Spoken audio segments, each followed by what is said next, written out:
New টাউনের স্বর্ণ ব্যবসায়ী খুনে যার বিরুদ্ধে মূল অভিযোগ সেই রাজগঞ্জের বিডিও প্রশান্ত বর্মন এবার আগাম জামিনের আবেদন করলেন বারাসাত আদালতে। রাজগঞ্জের বিডিও প্রশান্ত বর্মন আগাম জামিনের আবেদন, গ্রেফতারি এড়াতেই কি আদালতে বিডিও? আমার সঙ্গে টেলিফোন লাইনে রয়েছে জিয়াউল। জিয়াউল, কবে আগাম জামিনের আবেদন করলেন, কবে আবেদন করেছেন, তার শুনানি কবে? একদম দেখো, বারাসাত আদালতে 11 তারিখে জামিনের আবেদন করেন এবং 26 তারিখে এই ঘটনার শুনানি রয়েছে। মূলত স্বপন কামিল্লা যে স্বর্ণ ব্যবসায়ী, তাকে খুন করা হয়, তাকে তার বাড়িতে আটক রেখে সেখানে মারধর করা হয় এবং মারধর করার পরই এই ব্যবসায়ীকে একেবারে তার নীলবাতি গাড়িতে নিয়ে গিয়ে একটি নির্জন জায়গায় ফেলে দেওয়া হয়। কিন্তু এই ঘটনায় নাম জড়ায় একেবারে বিডিও স্বপন, একেবারে বিডিওর নামে। তারপরে কিন্তু তিনি বারবার অভিযোগ করছিলেন তিনি কোন রকম ভাবে এই ঘটনার সঙ্গে যুক্ত না, তাকে ফাঁসানো হচ্ছে, তাকে ইচ্ছাকৃতভাবে ফাঁসানো হচ্ছে। তারপরে কিন্তু তার পরিবার একাধিকবার অভিযোগ করে যে এই ঘটনার সঙ্গে ভিডিও তার পুরোপুরি যুক্ত রয়েছে, ভিডিও দ্বারাই তিনি খুন হয়েছেন, ফলে তাকে অভিযোগ দায়ের হয়। কিন্তু তিনি বারংবার অভিযোগ অস্বীকার করছিলেন। অভিযোগ অস্বীকার করার পরে 11 তারিখে তিনি কিন্তু একেবারে সরাসরি বারাসাত জেলা আদালতে তিনি কিন্তু আগাম জামিনের আবেদন করেন। তার স্পষ্ট দাবি তিনি রকমভাবে খুন করেননি। যদি খুন না করেন তাহলে তিনি আগাম জামিনের আবেদন করেন কেন? ইতিমধ্যেই কিন্তু এই ঘটনায় 26 তারিখে কিন্তু শুনানি রয়েছে। এখন দেখার বিষয় এই ভিডিও তিনি সরাসরি আছেন না তার কোনো আইনজীবী মারফত বারাসাত আদালতে এই কেস দেখান। ফলে এটা নিয়ে কিন্তু ইতিমধ্যে প্রশ্ন উঠতে শুরু করেছে। কিন্তু এই ঘটনায় যে তিনি সরাসরি যুক্ত, এই ঘটনা এখনো পর্যন্ত 4 জনকে গ্রেফতার করেছে এবং তাই স্বপন ব্যবসায়ীর পরিবারে একাধিক দাবি যে এই সরাসরি এই ঘটনার সঙ্গে ভিডিও যুক্ত করা তাই গ্রেফতার করতে হবে। অর্থাৎ 26শে নভেম্বর ভিডিওর আবেদনের শুনানি। নিউ টাউনে সোনা ব্যবসায়ী খুনে ভিডিও যোগ, গ্রেফতারি এড়াতেই কি আদালতে ভিডিও? আগাম জামিনের আবেদন প্রশান্ত বর্মনের। আমার সঙ্গে টেলিফোন লাইনে রয়েছে অপর প্রতিনিধি অনুপ। অনুপ, ইতিমধ্যে নিউ টাউনে স্বর্ণ ব্যবসায়ী খুনে জাল গোটাতে শুরু করেছে, তদন্ত শুরু হয়েছে এবং জাল গোটাতে শুরু করেছে পুলিশ। ইতিমধ্যেই 4 জনকে গ্রেফতারও করেছে, তারা প্রত্যেকেই প্রশান্ত বর্মনের ঘনিষ্ঠ। সংবাদ মাধ্যমের সামনে বারবার প্রশান্ত বর্মন তিনি নিজেকে বলেছেন তিনি কোনোভাবেই দোষী নন, নির্দোষ প্রমাণ করার চেষ্টা করেছেন। কোথাও গিয়ে কি ভয় থেকে, অর্থাৎ গ্রেফতারি এড়াতেই আদালতে পৌঁছলো ভিডিও প্রশান্ত বর্মন? একেবারে গ্রেপ্তারি এড়াতে কিন্তু ভিডিও প্রশান্ত বর্মন তিনি কিন্তু আদালতের দ্বারস্থ হয়েছিল, আগাম জামিনের আবেদন করেছে। তার কারণ হিসাবে দেখা যাচ্ছে তদন্তকারী আধিকারিক তারা কিন্তু ধীরে ধীরে যে জাল গোটাতে শুরু করেছে এটা কিন্তু তিনি এক প্রকার স্পষ্ট বুঝতে পারছেন। তার কারণ একাধিক সিসি ক্যামেরা ফুটেজ থেকে শুরু করে ফ্ল্যাটের মধ্যে মারধর, অন্যদিকে তিনি কলকাতায় এসেছিলেন, কলকাতায় ছিলেন, তার যে টাওয়ার লোকেশন থেকে শুরু করে বিমানের টিকিট, প্রত্যেকটি বিষয় কিন্তু তদন্তকারী আধিকারিকদের হাতে। এটা তিনি নিশ্চিত হয়েছেন যে একেবারে ধীরে ধীরে যে একেবারে তদন্ত প্রক্রিয়া জাল গোটাতে শুরু করেছে তদন্তকারী আধিকারিকরা। ইতিমধ্যে 4 জনকে গ্রেপ্তার করা হয়েছে এবং পঞ্চম এবং ষষ্ঠ অর্থাৎ 6 নম্বর ব্যক্তি হিসেবে তার নাম রয়েছে প্রধান মূল অভিযুক্ত হিসেবে। এবং একে একে কিন্তু প্রত্যেককে গ্রেপ্তার যেমন করা হচ্ছে এবং তার যে গতিবিধি প্রত্যেকটি ক্ষেত্রে কিন্তু স্পষ্ট হচ্ছে। একাধিক সিসি ক্যামেরা ফুটেজ এবং প্রত্যেক ঘটনায় অপহরণ থেকে শুরু করে খুনের ঘটনা প্রত্যেক জায়গায় কিন্তু একেবারে তার তথ্য পেয়েছে। এমনকি দেহ যখন লোপাট করা হয়েছিল, ফেলা হয়েছিল, প্রত্যেক ফুটেজ পেয়েছিল এবং তিনি বারবার দাবি অস্বীকার করলেও তিনি যে কলকাতা ছিলেন তার মোবাইলের টাওয়ার লোকেশন প্রত্যেকটি বিষয় কিন্তু স্পষ্ট করছে। এমনকি তিনি বিমানে গিয়েছিলেন বা এসেছিলেন কবে প্রত্যেকটি টিকিট থেকে শুরু করে সবকিছুই তদন্তকারীদের হাতে। এবং সেখান থেকে তিনি কিন্তু বুঝতে পারছেন যে একেবারে তদন্তকারী আধিকারিক তারা কিন্তু ধীরে ধীরে জাল গোছাতে শুরু করেছে এবং যে কোনো দিন ভিডিওর বিরুদ্ধে কড়া পদক্ষেপ নিতে পারে। এই গ্রেপ্তারি আশঙ্কা করাতেই কিন্তু একেবারে তিনি আগাম জামিনের আবেদন করছেন এমনটাই মনে করা হচ্ছে। এবং আগাম জামিনের আবেদন করার কারণ হিসাবে মনে করা হচ্ছে যে ধীরে ধীরে তদন্তকারী আধিকারিকরা তাদের জাল গোছাচ্ছে এটা কিন্তু নিশ্চিত হয়েছেন এবং যে কোনো দিন তার বিরুদ্ধে কড়া পদক্ষেপ নিতে পারে। সেই কারণে তিনি বারাসাত আদালতের দ্বারস্থ হয়েছে এবং তিনি কিন্তু আগাম জামিনের আবেদন করেছেন এবং তদন্তকারী আধিকারিকরা ইতিমধ্যেই 4 জনকে গ্রেপ্তার করেছে। মূল অভিযুক্ত হিসেবে ভিডিও প্রশান্ত বর্মনের নাম আছে সেখানে এবং সেই কারণে তিনি বুঝতে পারছেন যে তার বিরুদ্ধে যে কড়া পদক্ষেপ নেবে বিধাননগর গোয়েন্দা শাখার পুলিশ, সেই কারণে তিনি কিন্তু একেবারে বারাসাত আদালতের দ্বারস্থ হয়েছেন এবং আগাম জামিনের আবেদন তিনি কিন্তু করেছেন। বেশ,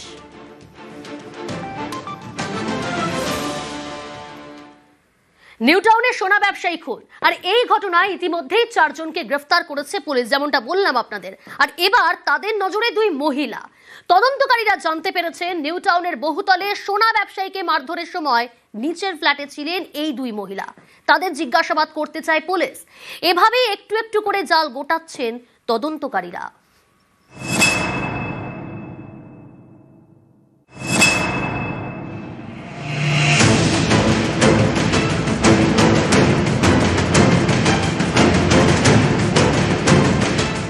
স্বপন কামিল্লা সল্টলেকের দত্তাবাদের সোনার দোকান।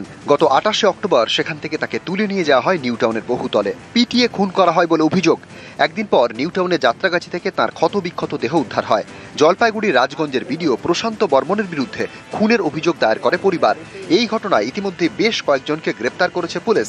এবার তাদের নজরে দুই মহিলা।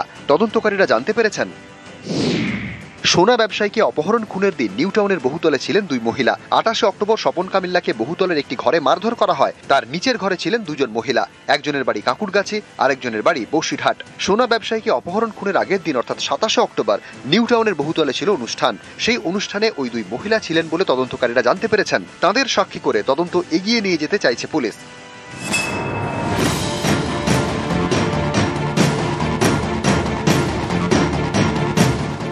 একটু একটু করে তদন্তের জাল গোটাচ্ছে পুলিশ। একে একে তারা বেশ কয়েকজনকে গ্রেপ্তার করে ফেলল। পুলিশের জালে বিডিওর গাড়ি চালক রাজু ঢালি, বিডিও ঘনিষ্ঠ বলে পরিচিত ঠিকাদার তুফান থাপা, কোচবিহার 2 নম্বর ব্লকের তৃণমূল সভাপতি সজল সরকার এবং সজলের গাড়ির চালক বিবেকানন্দ সরকার। এবার তদন্তকারীদের নজরে দুই মহিলা।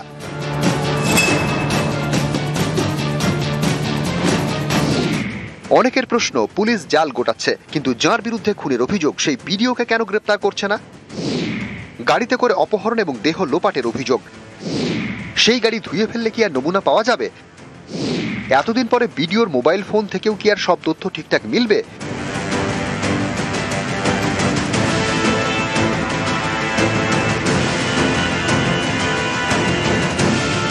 প্রশ্নগুলো থেকেই যাচ্ছে। নিউজ 18 বাংলা।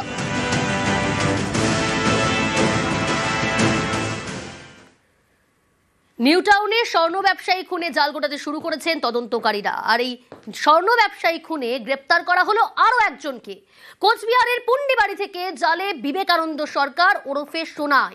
আপনাদের মনে আছে, এর আগে কোচবিহার 2 নম্বর ব্লকের তৃণমূল সভাপতি সজল সরকারকে গ্রেফতার করা হয়। আর এই সজল সরকারেরই গাড়ির চালক বিবেকানন্দ।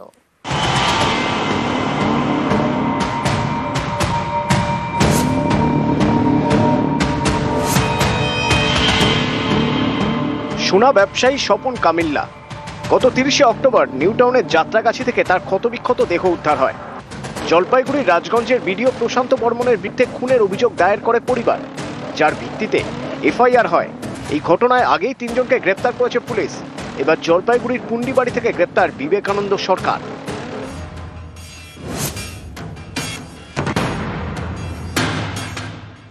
সোনা ব্যবসায়ী খুনে এর আগে গ্রেপ্তার করা হয়েছে 3 জনকে। রাজগঞ্জের বিডিওর গাড়ি চালক রাজু ঢালি, বিডিও ঘনিষ্ঠ বলে পরিচিত ঠিকাদার তুফান থাপা, কোচবিহার 2 নম্বর ব্লকের তৃণমূল সভাপতি সজল সরকার। এবার গ্রেপ্তার সজলের গাড়ির চালক বিবেকানন্দ সরকার। জানা গিয়েছে, এর আগে ধৃত 3 জনের ফোন কল ডিটেলস খতিয়ে দেখে পুলিশ। সেখান থেকে বিবেকানন্দ সরকারের নাম জানতে পারে।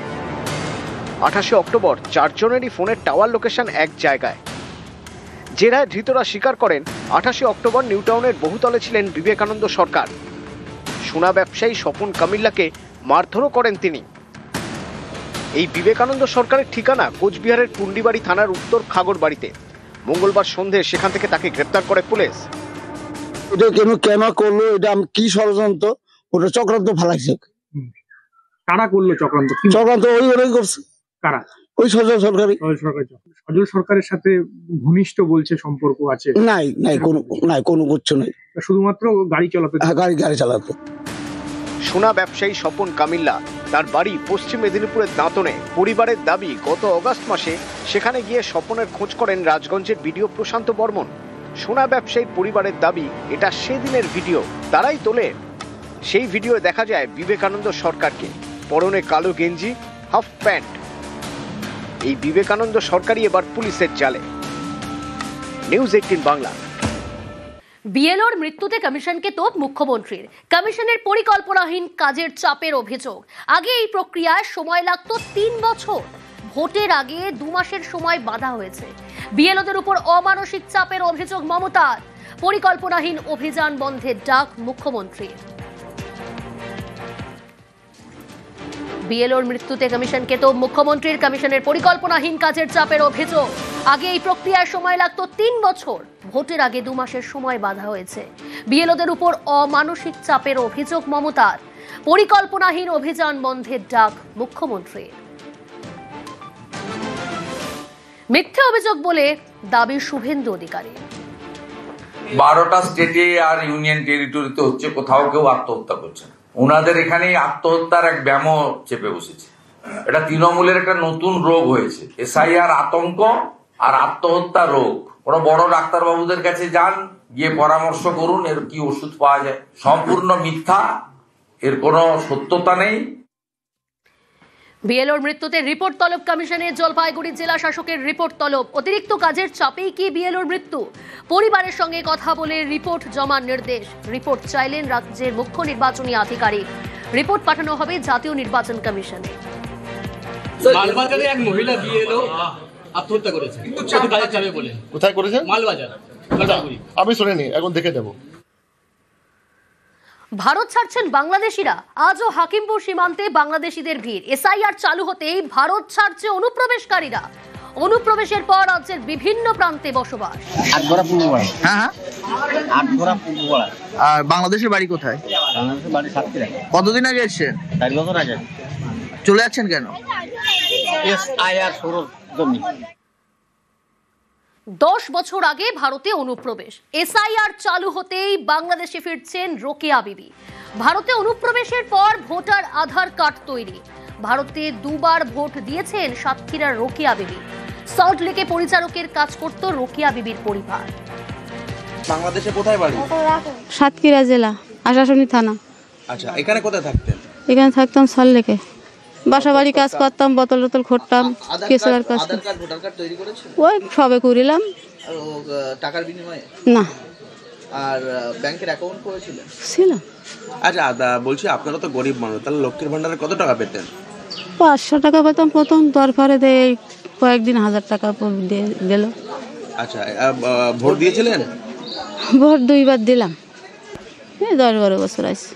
আচ্ছা, তো বলছি এখানে তো আবার এখানে ফিরবেন? না, আর ফিরবো না। রাজ্য জুড়ে এসআইআর শুরু হয়েছে। এসআইআর শুরু হতেই ফাঁকা ঝুপড়ি। মধ্যমগ্রামের বিশ্বাসপাড়া রাতারাতি ফাঁকা। শুনশান 50টিরও বেশি ঝুপড়ি। অনুপ্রবেশকারীরা থাকতেন ঝুপড়িতে। বিপদ বুঝে বাংলাদেশে চম্পট বলে দাবি স্থানীয়দের। এই যে এখন যে হুজ্জুক উঠেছে, হুজ্জুকের জন্য চলে গিয়েছে। ওরা বসতে ওই যে ফ্ল্যাটে কাজ করতো, তো ভাড়াটিয়া থাকতো, ভাড়া দিত থাকতো। মানে কখনো নিজেদের দেশ সম্পর্কে বলেছিল কিছু? না, তা কিছু বলেনি। কোথায় গেছে, কি গেছে কিছু? না, তাও কিছু বলেনি। এখানে 2014 এসছে, প্রথম একটা জমি নিতে নিতে সব ভাড়া নিয়েছে। তারপর এরা ভাড়ায় থাকতো 70-75 জন। প্রথম 2-4 জন হতে হতে সব ওরা ওই ঠিকাদারি ফোনে ফোনে নিয়ে এসছে। হ্যাঁ, 24-এ ভোট দিয়েছে। 70-80 জন লোক ভোট দিয়েছে। হ্যাঁ। আসি পরের খবরে। এসএসসির পর এবার প্রাথমিকে শিক্ষক নিয়োগের প্রক্রিয়া শুরু হলো।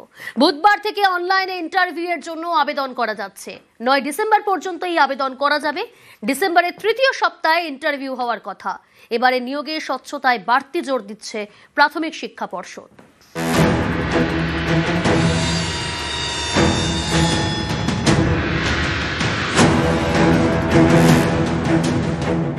নবম থেকে দ্বাদশ শ্রেণীতে শিক্ষক নিয়োগের প্রক্রিয়া চালাচ্ছে স্কুল সার্ভিস কমিশন।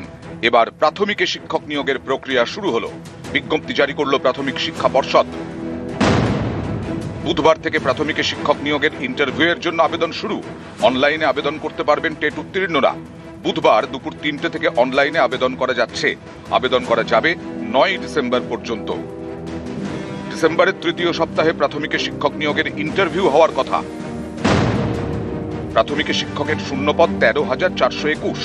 সব থেকে বেশি শূন্যপদ দক্ষিণ 24 পরগনায়, সব থেকে কম পূর্ব মেদিনীপুরে। এই ইন্টারভিউয়ে অংশ নিতে পারবেন 2014, 2017, 22 এবং 23-এর প্রাথমিকের টেট উত্তীর্ণরা। ইন্টারভিউয়ের এই পর্বে মোট 50 নম্বর, মাধ্যমিকের রেজাল্টের জন্য 5 নম্বর, উচ্চ মাধ্যমিকের রেজাল্টের জন্য 10 নম্বর, এনসিটিই ট্রেনিং এর জন্য 15 নম্বর, টেটের ফলের ভিত্তিতে 5 নম্বর, এক্সট্রা কারিকুলার অ্যাক্টিভিটির জন্য 5 নম্বর, ইন্টারভিউয়ের প্রশ্নোত্তরের ভিত্তিতে 5 নম্বর, এছাড়া 5 নম্বরের অ্যাপটিটিউড টেস্ট। প্রাথমিকে শিক্ষক নিয়োগে বাড়তি গুরুত্ব দেওয়া হচ্ছে স্বচ্ছতার দিকে। তাই ইন্টারভিউ প্রক্রিয়ার ভিডিওগ্রাফি করা হবে। ইন্টারভিউয়ের পর কম্পিউটারে চাকরি প্রার্থীদের নাম্বার দেওয়া হবে। কোনো কাগজে লেখা হবে না, পর্ষদের সার্ভারে সেই নাম্বার পৌঁছে যাবে। ইন্টারভিউ যারা নেবেন তারা কেউই জানতে পারবেন না আরেকজন কত নাম্বার দিয়েছেন। জাল সার্টিফিকেট রুখতে 3 দফায় নথি যাচাই করা হবে। এবার ইন্টারভিউ কেন্দ্রীয়ভাবে হবে, জেলা ভিত্তিক হবে না। একদিকে যখন নিয়োগ নিয়ে বারে বারে দুর্নীতির অভিযোগ উঠে আসছে, তখন নিয়োগ প্রক্রিয়ায় স্বচ্ছতাকেই জোর দিয়ে প্রাথমিক শিক্ষক নিয়োগ প্রক্রিয়া শুরু করছে প্রাথমিক শিক্ষা পর্ষদ। ইন্টারভিউ প্রক্রিয়ার ক্ষেত্রে একাধিক গুরুত্বপূর্ণ সিদ্ধান্ত নিল প্রাথমিক শিক্ষা পর্ষদ, যাতে নিয়োগ প্রক্রিয়ায় স্বচ্ছতা বজায় থাকে এবং আগামী দিনে কোনো অভিযোগ উঠলে তার সদুত্তর দিতে পারে প্রাথমিক শিক্ষা পর্ষদ। ক্যামেরায় সুমন বোসের সঙ্গে সোমরাজ বন্দ্যোপাধ্যায়, নিউজ 18 বাংলা, কলকাতা। কল্যাণময় গঙ্গোপাধ্যায়ের জেল মুক্তি। নিয়োগ দুর্নীতি মামলায় জামিন, পার্থর পর জামিন কল্যাণময়েরও। মধ্যশিক্ষা পর্ষদের প্রাক্তন সভাপতির জামিন। প্রায় 3 বছর পর জেল মুক্তি কল্যাণময়ের। সিবিআইয়ের মামলায় জামিন বিচারপতি তীর্থঙ্কর ঘোষের। 2022-এর 15 সেপ্টেম্বর গ্রেফতার হন কল্যাণময় গঙ্গোপাধ্যায়।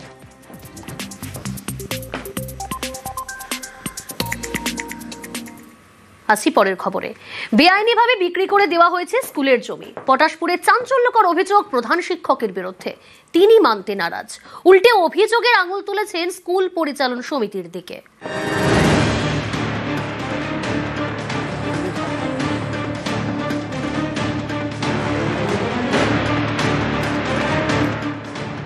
এটা স্কুলের জমি, সব মিলিয়ে প্রায় 1 বিঘা। এই জমিটাই বিক্রি হয়ে গিয়েছে। অভিযোগের আঙুল প্রধান শিক্ষক নিশিকান্ত ধারার দিকে। পূর্ব মেদিনীপুরের পটাশপুরে ধকড়া বাঁকা দেশপ্রাণ শিক্ষানিকেতন। 1971 থেকে পথ চলা শুরু। আগে ধকড়া বাঁকা এলাকায় ছিল স্কুল। 2012 সালে ভগবানপুরে তৈরি হয় নতুন স্কুল বিল্ডিং। তখন থেকে সেখানেই চলে পড়াশোনা। 2022 সালে স্কুল পরিচালন সমিতি জানতে পারে ধকড়া বাঁকা স্কুলের প্রায় 1 বিঘা জমি বিক্রি হয়ে গিয়েছে। অভিযোগ, এই কাজ করেছেন প্রধান শিক্ষক। তার বিরুদ্ধে দুর্নীতির অভিযোগ তুলে স্কুল শিক্ষা দপ্তরে চিঠিও দেয় স্কুল পরিচালন সমিতি। এবার চিঠি দিয়েছে নবান্নে। বিদ্যালয়ের প্রধান শিক্ষকের সীমাহীন দুর্নীতি, বিদ্যালয়ের সম্পত্তি অবৈধভাবে বিক্রি, অর্থ আত্মসাৎ সংক্রান্ত এবং তদন্তের অনিয়ম পরিচালন সমিতিকে স্তব্ধ দেখানোর গোপন প্রতিকার। তার বিরুদ্ধে আমরা বিভিন্ন জায়গাতে অভিযোগ জানিয়েছি। উনি গোপন চক্রান্ত করে তার দুর্নীতিকে বাড়িয়ে তুলেছেন। আমরা বিভিন্ন শিক্ষা দপ্তরে অভিযোগ জানিয়েছি। নিরপেক্ষ এবং উচ্চস্তরীয় তদন্ত অবিলম্বে গঠন করে তার শাস্তির দাবি জানাচ্ছি। স্কুলের জমি বিক্রির অভিযোগ মানতে নারাজ প্রধান শিক্ষক। তিনি পাল্টা অভিযোগ তুলেছেন স্কুল পরিচালন সমিতির বিরুদ্ধে। অভিযোগটা করেছেন, এই অভিযোগ সম্পূর্ণ মিথ্যে। তদন্তের দিনও উনি উপস্থিত থাকেন এবং তদন্তে সম্পূর্ণ অসহযোগিতা করেছেন। আমি জায়গা বিক্রি করার কি জায়গা, স্কুলের জায়গা কোনো প্রধান শিক্ষক কি বিক্রি করতে পারেন? তার পরিচালন সমিতি আলোচনা সাপেক্ষে যদি তার প্রয়োজন থাকে নিশ্চয়ই বিক্রি করবেন। জায়গা বিগত অনেকদিন আগে বিক্রি হয়েছে। উনি উদ্দেশ্য প্রণোদিতভাবে বিদ্যালয়ের প্রধান শিক্ষক এবং সমস্ত শিক্ষককে হ্যারাস করার চেষ্টা করছেন। পটাশপুর থেকে পঙ্কজ দাশরথী, নিউজ 18 বাংলা। জীবিতকে মৃত দেখিয়ে জমির মালিকানা বদল, একবার নয় 2 বার। চাঞ্চল্যকর অভিযোগ নদিয়ার চাপড়ায়। বিষয়টি খতিয়ে দেখার আশ্বাস দিয়েছে ভূমি ও ভূমি সংস্কার দফতর।